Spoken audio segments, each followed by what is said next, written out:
Salut à tous, Vincent Caraboulade pour le coaching VK et cette nouvelle vidéo va porter sur votre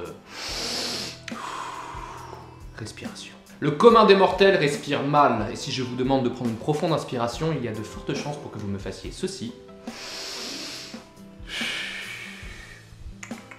Le fait de respirer avec les épaules pose 4 problèmes majeurs. Le premier est que la capacité respiratoire offerte par la dilatation des poumons par le haut est minime, certains parlent même de seulement 20%. Deuxième problème, la contraction systématique des épaules induit nécessairement des tensions pouvant se propager jusqu'à la nuque et nous savons tous que cela peut être douloureux. Troisième problème, du fait de la gravité, tout ce qui monte est amené à redescendre et ce poids sur vos épaules, si léger soit-il, ne vous offre pas une pleine maîtrise du flux d'air. Enfin, votre larynx est resserré, votre débit respiratoire s'en trouve donc contraint. En cas de stress, la fréquence respiratoire augmente avec le débit de parole, la hauteur de la voix, les crispations et l'hyperventilation. À l'opposé, ou plutôt en bas, vous avez la bonne respiration, dite ventrale. Le diaphragme se contracte, la dilatation pulmonaire par le bas est optimale, le débit respiratoire aussi. Vos épaules, votre nuque, votre gorge sont libérées. Vous êtes-vous déjà demandé pourquoi un bébé était capable de s'égosiller pendant des heures, alors que vous, à peine quelques dizaines de secondes ?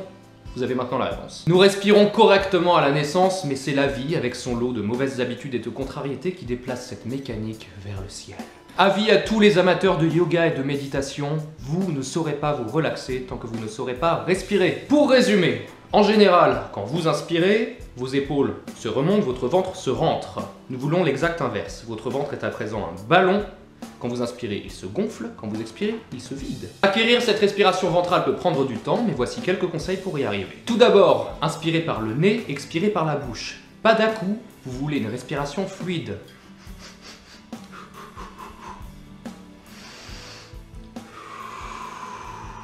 Autre point essentiel, expirez à fond. Si vous ne le faites pas, vous faites entrer plus d'air que vous n'en évacuez, vous êtes donc en train de vous hyperventiler. Vous risquez d'avoir la tête qui tourne, de vous évanouir et même de vous envoler. Si. Maintenant, l'étape la plus difficile, ne bougez pas vos épaules. Relâchez-les totalement. S'il le faut, posez une main sur votre ventre afin de mieux vous rendre compte de vos mouvements. Commencez toujours par pousser votre main vers l'extérieur. Laissez-les remonter, mais dès que vos épaules s'y mettent aussi, arrêtez. En respirant de la sorte, au départ, vous n'allez pas pouvoir respirer aussi efficacement que vous le souhaitez, mais c'est normal, vous allez devoir éduquer votre diaphragme à amplifier l'élasticité de vos poumons.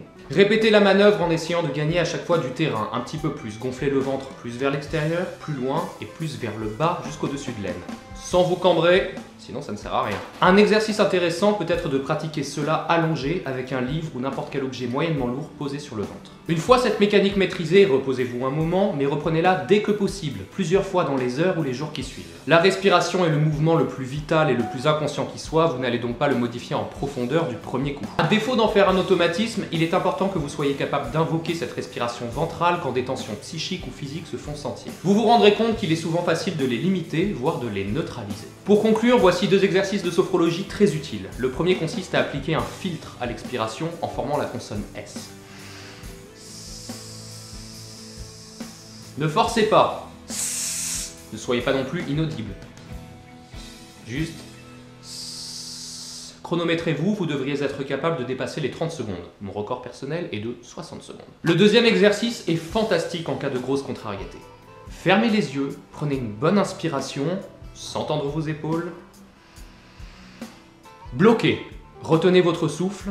Exercez une pression au niveau de votre sternum en imaginant que toutes les tensions de votre corps, du sommet de votre crâne à la pointe de vos pieds, affluent dans votre cage thoracique. Lorsque vous vous sentez prêt, expirez. Évacuez toutes ces tensions. Répétez la manœuvre 3 fois et vous vous sentirez déjà beaucoup mieux. J'espère que cette vidéo vous aura été utile. Envoyez-moi vos messages, commentaires, questions, suggestions. Retrouvez-moi sur Twitter, Facebook, Instagram ou sur la chaîne YouTube des cours VK pour un maximum de cours de musique. 3, 2, 1... Respirez.